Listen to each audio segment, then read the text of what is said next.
കേരളത്തിലെ വഴിയോര കച്ചവടക്കാരെ ചേർത്ത് പിടിച്ച മോദി സർക്കാർ PM സ്വനിധി പ്രകാരം 200 കോടിയോളം രൂപയാണ് വായ്പാ ഇനത്തിൽ നൽകിയത്. തിരുവനന്തപുരം ജില്ലയാണ് ഏറ്റവും കൂടുതൽ വായ്പ നൽകിയതെന്ന് കേന്ദ്രമന്ത്രി സുരേഷ് ഗോപി പറഞ്ഞു. 21,077 വായ്പകളിലൂടെ 26.92 കോടി രൂപയാണ് തലസ്ഥാന നഗരിയിലെ വഴിയോര കച്ചവടക്കാരിൽ എത്തിയതെന്നും മന്ത്രി അറിയിച്ചു. പട്ടികയിൽ 2ാം സ്ഥാനത്ത് കോഴിക്കോടാണ്. 22.03 കോടി രൂപയാണ് ജില്ലയിൽ വിതരണം ചെയ്തത്. 18,359 വായ്പകളാണ് ഇവിടെ വിതരണം ചെയ്തത്. കേരളത്തിലെ എല്ലാ ജില്ലകളിലും കോടിക്കണക്കിന് രൂപയുടെ വായ്പകളാണ് അനുവദിച്ചത്. 2020 ജൂണിലാണ് പ്രധാനമന്ത്രി നരേന്ദ്രമോദിയുടെ നേതൃത്വത്തിൽ പദ്ധതിക്ക് തുടക്കമിട്ടത്. പദ്ധതി 2030 വരെ നീട്ടിയിട്ടുണ്ട്.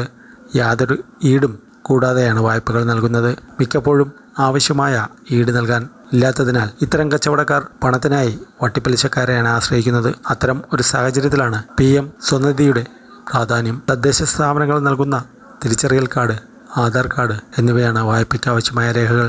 പദ്ധതിയുടെ 2ാം ഘട്ടത്തിൽ 10,000 രൂപയുടെ ആദ്യഘട്ട വായ്പ 15,000 രൂപയായി വർദ്ധിപ്പിച്ചിട്ടുണ്ട്. 20,000 രൂപയുടെ 2ാം ഘട്ട വായ്പ 25,000 രൂപയാക്കി വർദ്ധിപ്പിച്ചു. 3ാം ഘട്ടത്തിൽ 2.5 ലക്ഷമാണ് വായ്പ. കൂടാതെ 30,000 രൂപ വരെ ക്രെഡിറ്റ് പരിധിയുള്ള UPI സൗകര്യമുള്ള ക്രെഡിറ്റ് കാർഡുകളും ലഭിക്കും. റീറ്റെയിൽ ഇടപാടുകൾക്ക് പരമാവധി 1,200 രൂപ ക്യാഷ് ബാക്കും ഹോൾസെയിൽ കച്ചവടങ്ങൾക്ക് 400 രൂപ ക്യാഷ് ബാക്കും കിട്ടും. സാമ്പത്തിക ഡിജിറ്റൽ സാക്ഷരത, ഇ-കൊമേഴ്സ്, പാക്കേജിംഗ്, ഭക്ഷ്യസുരക്ഷ, ശുചിത്വം തുടങ്ങിയ മേഖലകളിൽ പരിശീലന പരിപാടികളും ലഭ്യമാക്കുന്നുണ്ട്.